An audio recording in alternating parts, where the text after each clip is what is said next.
Welcome friends. आज के इस वीडियो में मैं आपको स्ट्रक्चरल प्लानिंग कैसे करनी है उसके बारे में बताऊंगा। उसके लिए मैंने एक G+2 स्टोरी बिल्डिंग ली है। स्क्रीन के ऊपर आपको जो प्लान दिख रहा है, आज हम उसका स्ट्रक्चरल प्लानिंग करेंगे, जिसमें हम column position, column orientation, column size and beam position कैसे डिसाइड करना है उसके बारे में जानेंगे और सीखेंगे।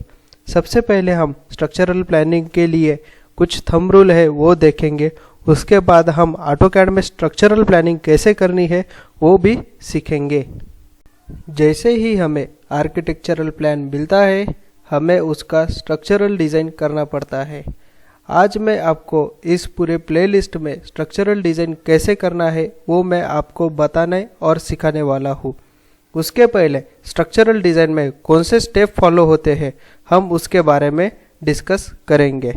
सबसे पहली स्टेप स्ट्रक्चरल डिज़ाइन में आती है स्ट्रक्चरल प्लानिंग। इस पूरे वीडियो में मैं आपको स्ट्रक्चरल प्लानिंग कैसे करनी है उसके बारे में स्टेप बाय स्टेप बताने वाला हूँ। दूसरी स्टेप आती है स्ट्रक्चरल डिज़ाइन में, वो है calculation of load. Load calculation के लिए मैंने ये बिल्डिंग ETABS सॉफ्टवेयर में मॉडल की है।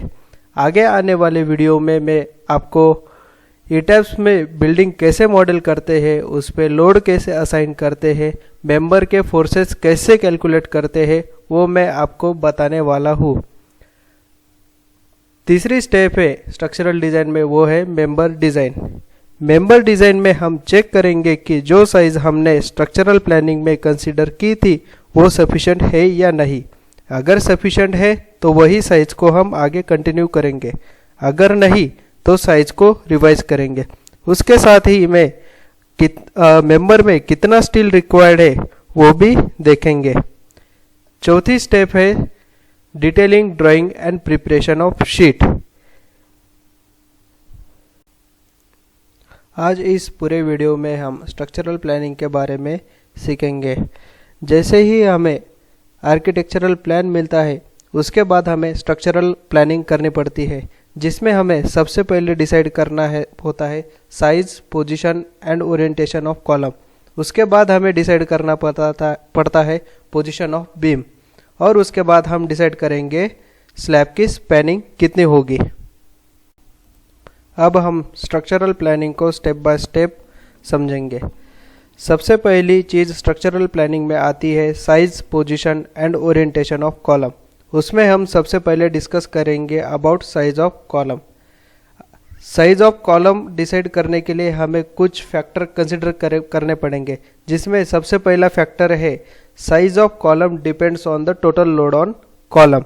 हमें एक रिलेशन पता है कि size of column is directly proportional to the load on column. अगर कॉलम में लोड बढ़ेगा तो कॉलम की साइज भी बढ़ेगी, अगर कॉलम में का लोड कम होगा तो कॉलम की साइज भी कम होगी। दूसरा फैक्टर है minimum size of column should not be less than 200 mm by 200 mm। ये स्टडी के लिए मैंने एक G+2 स्टोरी बिल्डिंग ली है।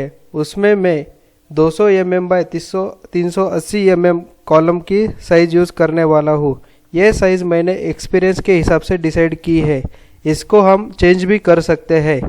कॉलम की साइज चेंज होगी कि नहीं ये मैं आपको बिल्डिंग ETABS में मॉडल करके उसका एनालिसिस करके उसके बाद में कॉलम में कितना लोड आ रहा है ये देखूंगा। बाद में वो लोड कॉलम कैरी कर पाएगा कि नहीं वो भी देखूंगा। अगर कॉलम लोड कैरी कर रहा है तो साइज को चेंज करने की ज़रूरत नहीं। अगर कॉलम लोड कैरी नहीं कर रहा है तो हमें कॉलम की साइज बढ़ानी पड़ेगी और बाद में उसको वापस से चेक करेंगे। ये सब चीज़ें मैं आपको कैसे करनी है वो मैं आपको अगले वीडियो में बताऊंगा। अब हम कॉलम पोजीशन को कैसे डिसाइड करते हैं उसके बारे में समझेंगे।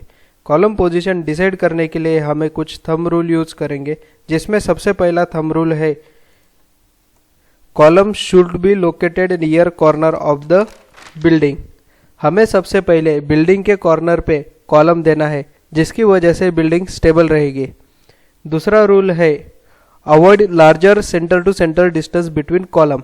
अगर दो कॉलम में डिस्टेंस ज़्यादा रहेगा तो बीम की लेंथ बढ़ेगी, और हमें पता है कि bending moment in beam is directly proportional to the L square for uniformly distributed load where L is the length of the beam. अगर बीम पे बेंडिंग मोमेंट बढ़ेगा तो बीम की साइज भी हमें बढ़ानी पड़ेगी और बीम का AST भी यानी कि स्टील भी बढ़ेगा। आल्सो बीम लेंथ बढ़ने की वजह से कॉलम में भी ज़्यादा बेंडिंग मोमेंट आएगा और उसके लिए हमें कॉलम साइज बढ़ानी पड़ेंगी। To avoid such a situation column का सेंटर टू सेंटर डिस्टेंस हमें कम करना पड़ेगा। मैं रिकमेंड करूंगा कि 2 कॉलम में 6 मीटर के ऊपर डिस्टेंस नहीं आना चाहिए। तीसरा थंब रूल है use grid line to position column. Try to arrange most column in grid pattern to achieve symmetry in structure. अगर कॉलम पोजीशन में सिमेट्री नहीं होगी तो बिल्डिंग में अनबैलेंस लोड ट्रांसफर होगा जिसकी वजह से बीम और कॉलम में सेकेंडरी स्ट्रेसेस जनरेट होंगे। अगर कॉलम पोजीशन की सिमेट्री नहीं होगी तो वॉल कंस्ट्रक्शन में भी हमें प्रॉब्लम आ सकता है। आल्सो बीम अलाइनमेंट में भी हमें प्रॉब्लम आ सकता है। अब ये हो गया column size and column position के बारे में। अब हम डिस्कस करेंगे कॉलम ओरिएंटेशन के। कॉलम ओरिएंटेशन के लिए हमें कुछ थंब रूल फॉलो करने पड़ेंगे, जिसमें पहला थंब रूल है अवॉइड प्रोजेक्शन ऑफ कॉलम। अगर कॉलम प्रोजेक्शन वॉल के बाहर जा रहा होगा तो वो दिखने के लिए अच्छा नहीं होगा। इसके साथ ही फ्लोर स्पेस भी कम हो जाएगा जो कि हमें फर्नीचर बिठाने के टाइम पे प्रॉब्लम क्रिएट करता है। सेकंड थंब रूल है orient the column so that the depth of the column in contain in the major plane of building which result in increase in moment of inertia of column in the direction of major plane of bending, जिसकी वजह से column की moment resisting capacity भी बढ़ जाती है। इसके साथ ही L/D रेशो भी बढ़ जाता है और कॉलम की लोड कैरिंग कैपेसिटी भी बढ़ जाती है। अब तक हमने कॉलम साइज कैसे डिसाइड करता है, पोजीशन कैसे डिसाइड करना है और ओरिएंटेशन कैसे डिसाइड करना है उसके बारे में थ्योरेटिकल नॉलेज जाना है। अब हम डिस्कस करेंगे कि हमें बीम की पोजीशन कैसे डिसाइड करना है। बीम पोजीशन डिसाइड करने के लिए हमें कुछ थंब रूल फॉलो करने पड़ेंगे, जिसमें पहला रूल है beam shall be provided under wall और बिलो हेवी कॉन्सेंट्रेटेड लोड। अगर हम वॉल और कॉन्सेंट्रेटेड लोड के नीचे बीम नहीं प्रोवाइड करेंगे तो स्लैब में वॉल के नीचे और पॉइंट लोड के नीचे स्ट्रेस कॉन्सेंट्रेशन बढ़ जाएगा which will result in a failure of a slab. Second rule है avoid larger span of beam. हम पहले भी डिस्कस कर चुके हैं कि बीम की लेंथ बढ़ने की वजह से उसमें फोर्सेस ज़्यादा आएंगे और कॉलम में भी ज़्यादा मोमेंट जनरेट होगा। उसकी वजह से हमें बीम की साइज और कॉलम की साइज भी बढ़ानी पड़ेगी। उसमें मैं एक पॉइंट ऐड करना चाहूँगा कि हमें एक रिलेशन पता है, deflection of beam is directly proportional to the L/D3 where L is length of the beam and D is the depth of the beam. अगर बीम की लेंथ बढ़ेगी तो बीम का डिफ्लेक्शन भी बढ़ेगा, उसकी वजह से बीम फेल भी हो सकता है। इस बिल्डिंग में थर्ड रूल है use secondary beam to reduce span of slab. As we know that there are 2 types of beam, one is a primary beam and second one is a secondary beam. In simple language जो beam direct column पे rest होता है उसे हम primary beam कहते हैं और जो बीम प्राइमरी बीम के ऊपर रेस्ट होता है उसे हम सेकेंडरी बीम कहते हैं। इस पूरे स्टडी के लिए मैंने एक G+2 स्टोरी बिल्डिंग ली है जिसमें मैंने 3 डिफरेंट बीम साइज यूज किए हैं। ये बीम साइज मैंने बीम लेंथ के हिसाब से डिसाइड की है। अगर बीम की साइज 3.5 मीटर से कम होगी तो उसके लिए मैंने 200 mm बाय 300 mm का बीम यूज किया है। अगर beam length lies between 3.5 meter to 6 meter, in that case I have used 200 mm by 380 mm beam size। अगर बीम की लेंथ 6 मीटर से ज़्यादा है तो उसमें मैंने 200 mm बाय 460 mm का बीम साइज यूज किया है। ये बीम मैं चेक करूँगा ETABS सॉफ्टवेयर से। जैसे ही मेरा मॉडलिंग ETABS सॉफ्टवेयर में हो जाएगा बाद में मैं उसका एनालिसिस करूँगा और बीम फोर्सेस कैलकुलेट करूँगा। अगर बीम वो फोर्सेस कैरी कर रहा है तो मैं ये साइज एज इट इज़ रहने दूंगा। अगर बीम ये फोर्सेस कैरी नहीं कर रहा है तो मैं ये साइज रिवाइज करूंगा। अभी जो पॉइंट्स मैंने डिस्कस किए वो सिर्फ एक थंब रूल है जो कि हमें column size, column position and column orientation and beam orientation decide करने के लिए हेल्प करेंगे। सारे थंब रूल हम एक साथ सेटिस्फाई नहीं कर सकते हैं, तो हमें वहाँ पे स्ट्रक्चरल डिज़ाइन के हिसाब से ही जाना पड़ेगा, और वो हम डिसाइड करेंगे ईटैप सॉफ्टवेयर में एनालिसिस करने के बाद। एक बार आपका column position and orientation decide हो गया तो मैं सजेस्ट करूँगा कि आप column position and beam position architecture के साथ चेक कर ले। अगर आर्किटेक्चर वो column size and beam position के लिए हाँ बोलता है तो आप स्ट्रक्चरल एनालिसिस के लिए जा सकते हैं। अगर आर्किटेक्चर को उसमें कुछ प्रॉब्लम है तो आप आर्किटेक्चर के साथ मिलके उसका कुछ सॉल्यूशन निकाल लीजिए।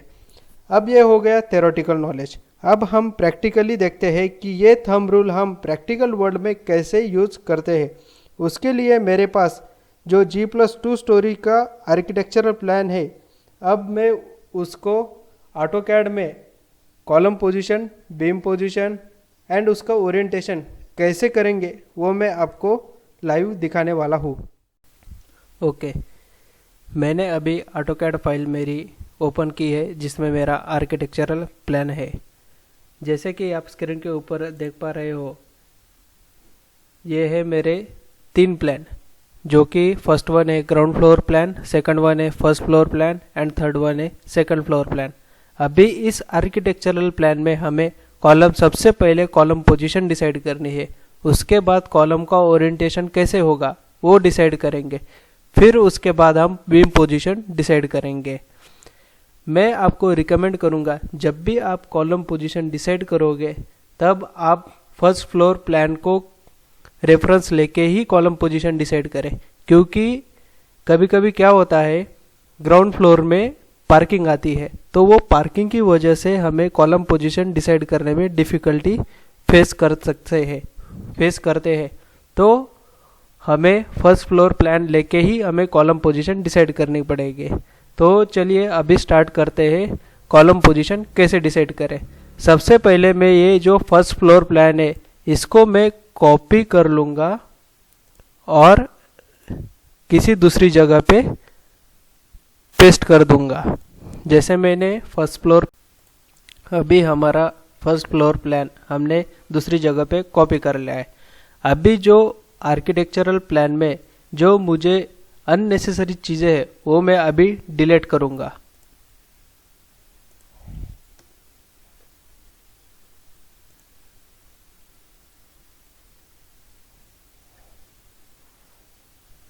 जो भी अननेसेसरी चीज़ें थी अभी मैंने वो डिलीट कर दी है। उसके बाद जो मेरा फर्स्ट फ्लोर प्लान है वो कुछ ऐसा दिख रहा है जो कि आप स्क्रीन के ऊपर देख पा रहे हो।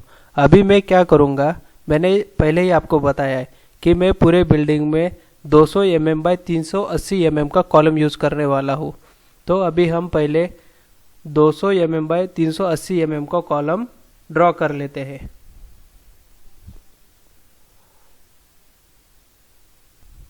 उसके लिए मैं लाइन कमांड यूज़ करूँगा।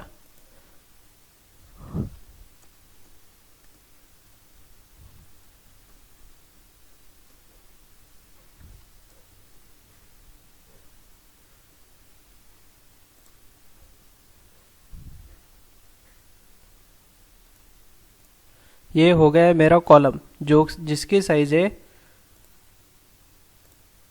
200 mm बाय 200।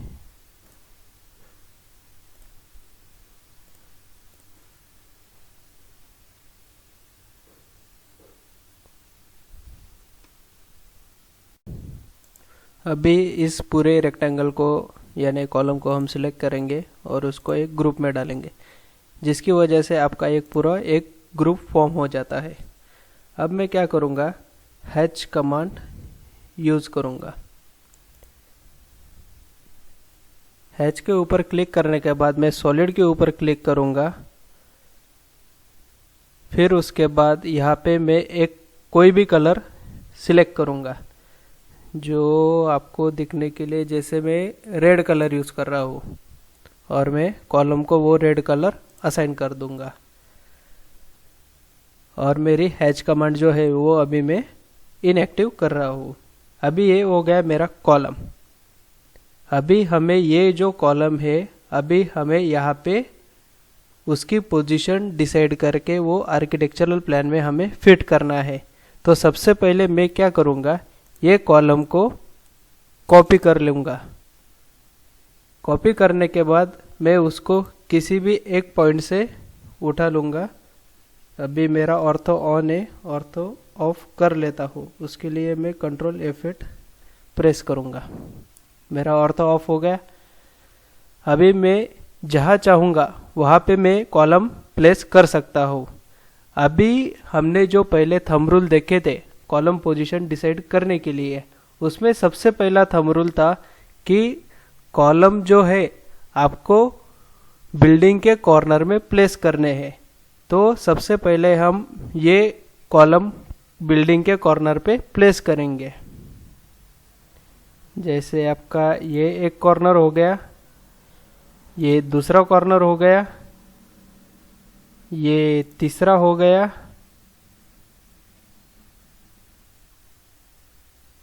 ये चौथा हो गया और ये पांचवा हो गया। ये हो गए हमारे कॉलम कॉर्नर के कॉलम प्लेस। जब मैंने कॉलम पोजीशन कैसे डिसाइड करना है उसके बारे में थंब रूल बताया था, उसमें और एक थंब रूल था कि use grid line to position column.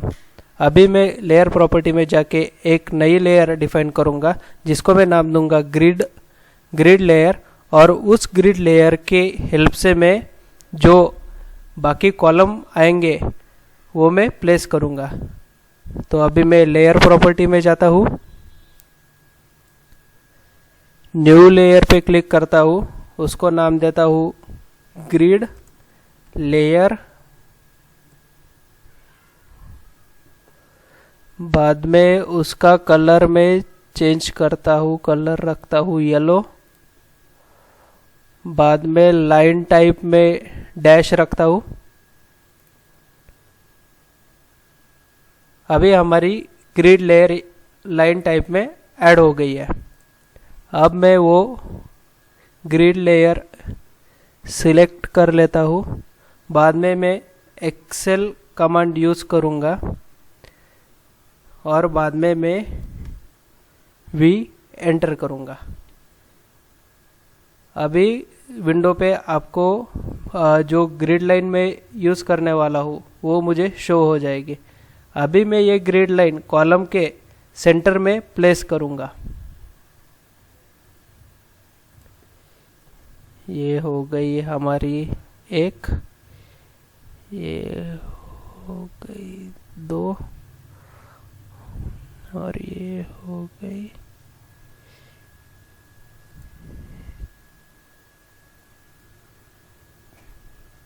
तीन। अभी मैं इसको प्रेस करूँगा, वापस से एक्सेल प्रेस करके मैं H एंटर करूँगा। तो मैं हॉरिजॉन्टल ग्रिड लाइन अभी मैं देने वाला हूँ।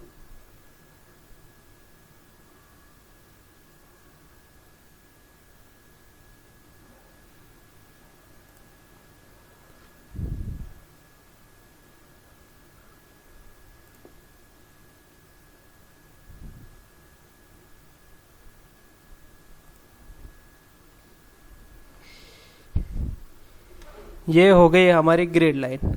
अभी हम ट्राई करेंगे कि जो भी कॉलम हमारे प्लेस होंगे, जो भी कॉलम पोजीशन हम डिसाइड करेंगे वो इस ग्रिड लाइन के ऊपर ही आएंगे। अब हम दूसरे कॉलम को प्लेस करने के लिए नीचे से ऊपर तक जाएंगे। अभी यहाँ पे कॉर्नर में दो कॉलम फिक्स हो गए हमारे, तो अभी हम उसके ऊपर जाते हैं। अभी ये कॉलम हमारा इस ग्रिड लाइन के ऊपर है, उसी ग्रिड लाइन के ऊपर हम एक और कॉलम प्लेस कर सकते हैं। मैंने ये कॉलम कॉपी किया, उसको सिलेक्ट करके यहाँ पे दे दिया। जैसे कि ग्रिड लाइन का यूज़ करके मैंने कॉलम को पोजीशन किया। अभी हमारा थर्ड थंब रूल था कि 2 कॉलम में ज़्यादा डिस्टेंस नहीं आना चाहिए, और मैंने रिकमेंड किया था कि 2 कॉलम में 6 मीटर के ऊपर ज़्यादा डिस्टेंस नहीं होना चाहिए। अभी उसका मैं यूज़ करूँगा। उसके लिए मैं सबसे पहले डिस्टेंस मेजर कर लूँगा। जैसे कि मैं यहाँ पे देख पा रहा हूँ 2 कॉलम में 6.4 मीटर का डिस्टेंस है, तो इन 2 कॉलम के बीच में मुझे और एक कॉलम असाइन करना पड़ेगा। तो वो कॉलम असाइन करने के लिए मैं ये जो 2 ग्रिड इंटरसेक्ट हो रही है वहाँ पे मैं एक कॉलम प्लेस कर सकता हूँ। तो सिंपली मैं ये कॉलम कॉपी करूँगा और उसको यहाँ पे प्लेस कर दूंगा। जैसे कि अभी मैंने ग्रिड लाइन का यूज़ करके कॉलम फिक्स कर दिया। अभी हम आएंगे स्टेयर केस के पास।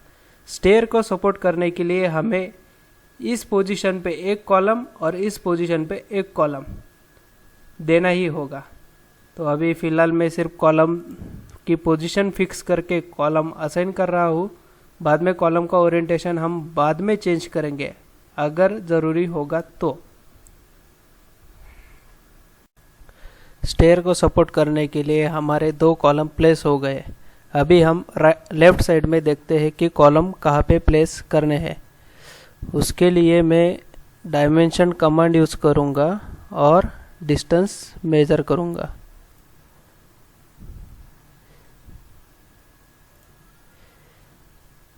जैसे कि मैं देख पा रहा हूँ कि ये 2 ग्रिड लाइन में 9.2 मीटर का डिस्टेंस है, तो ये 2 ग्रिड लाइन के बीच में हमें कॉलम प्लेस करने होंगे। तो कॉलम कहाँ पे प्लेस करेंगे? जैसे कि हमारा एक और थंब रूल था कि जहाँ पे बीम इंटरसेक्ट हो रहा है वहाँ पे हम कॉलम प्लेस कर सकते हैं। जैसे कि मैं देख पा रहा हूँ यहाँ पे ये वॉल आ रही है। ये वॉल को सपोर्ट करने के लिए हमें बीम इस वॉल के नीचे देना ही पड़ेगा। तो ये हो गया हमारा एक बीम इंटरसेक्शन। तो हम यहाँ पे एक बीम असाइन कर सकते हैं। तो सिंपली मैं क्या करूँगा, ये इसको मैं कॉपी कर लूँगा और यहाँ पे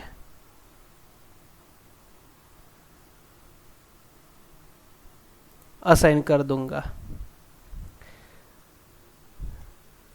अभी ये हो गया मेरा न्यू कॉलम। अभी ये न्यू कॉलम हो गया। अभी मुझे इस दोनों के बीच में और एक कॉलम असाइन करना पड़ेगा। वो कॉलम मैं कहाँ असाइन करूँगा, उसके लिए मैं वापस से एक ग्रिड लाइन का यूज़ करूँगा। उसके लिए मैं सिंपली एक्सेल टाइप करूँगा, H एंटर करूँगा और एक ग्रिड मेरी बन जाएगी।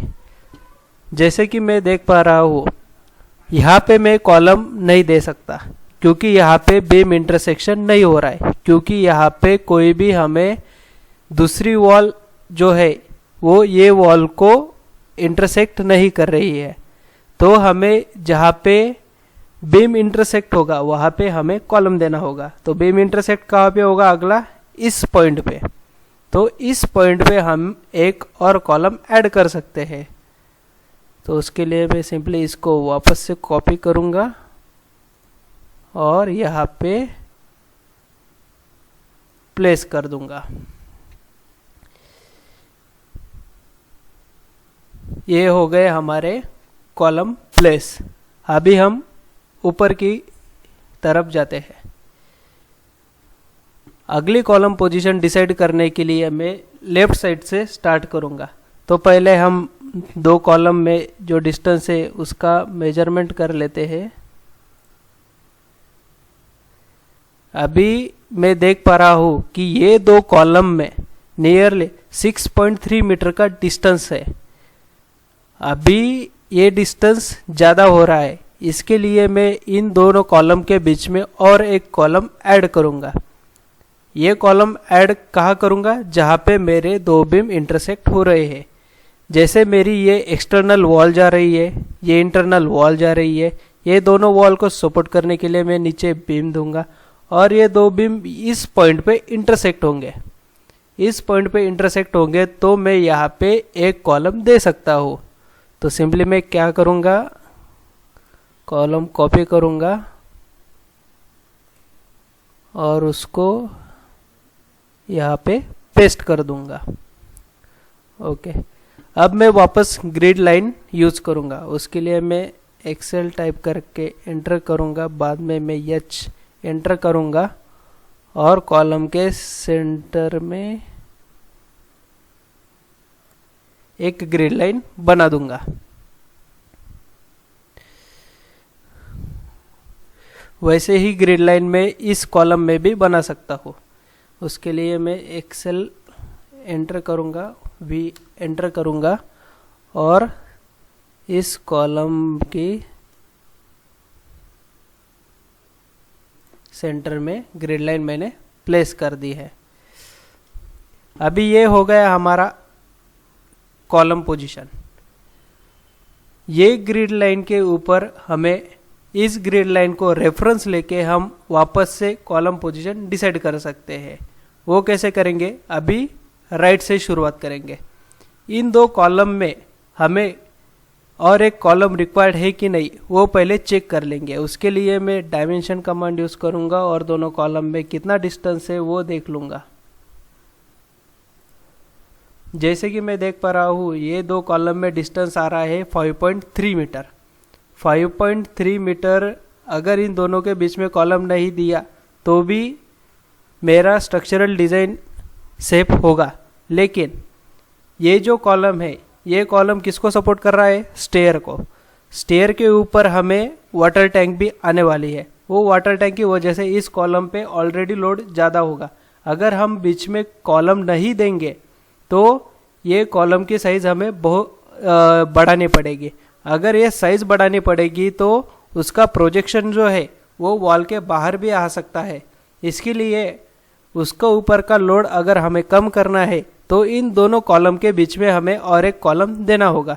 तो वो कॉलम हम कहाँ देंगे, जहाँ पे हमारी दो ग्रिड लाइन इंटरसेक्ट हो रही है। तो सिंपली मैं क्या करूँगा, कॉलम कॉपी करूँगा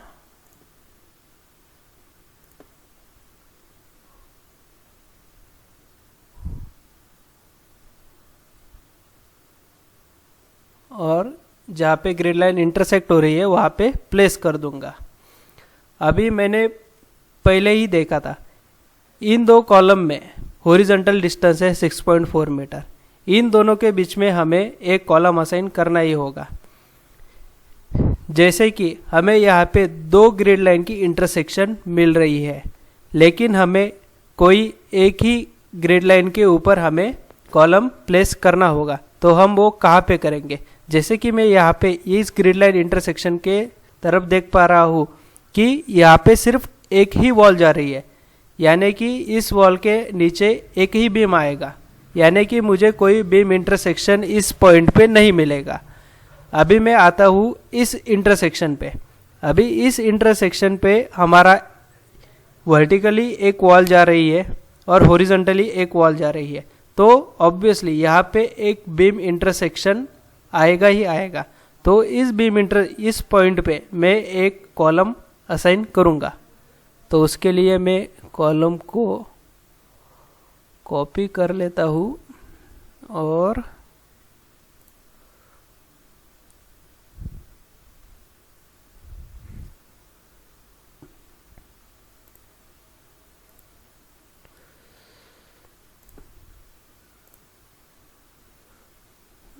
उसको मैं यहाँ पे प्लेस कर दूंगा। अभी हम ऊपर की तरफ जाते हैं। दो कॉलम कॉर्नर के हमारे फिक्स है। अभी हमें सिर्फ इन दोनों के बीच में एक कॉलम ऐड करना होगा। अभी जैसे इस ग्रिड लाइन के ऊपर मैक्सिमम नंबर ऑफ कॉलम आ रहे हैं मेरे वर्टिकली, अगर आप देखोगे तो उसी को रेफरेंस लेते हुए मैं यहाँ पे एक कॉलम असाइन कर दूंगा, जिससे कि मेरी बिल्डिंग की सिमेट्री ज़्यादा मुझे मिले, बिल्डिंग सिमेट्री मुझे ज़्यादा मिले। तो उसके लिए मैं ये कॉलम कॉपी कर लूँगा और वो सिंपली मैं यहाँ पे प्लेस कर दूंगा। अभी जैसे मैं देख पा रहा हूँ कि मेरे कॉलम पोजीशन जो है वो मैंने पूरे बिल्डिंग में असाइन कर दिए हैं। ओके,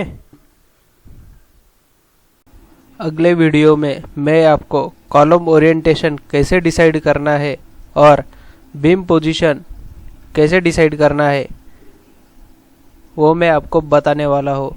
तो उसके लिए मेरे चैनल को सब्सक्राइब कर दीजिए। Thank you.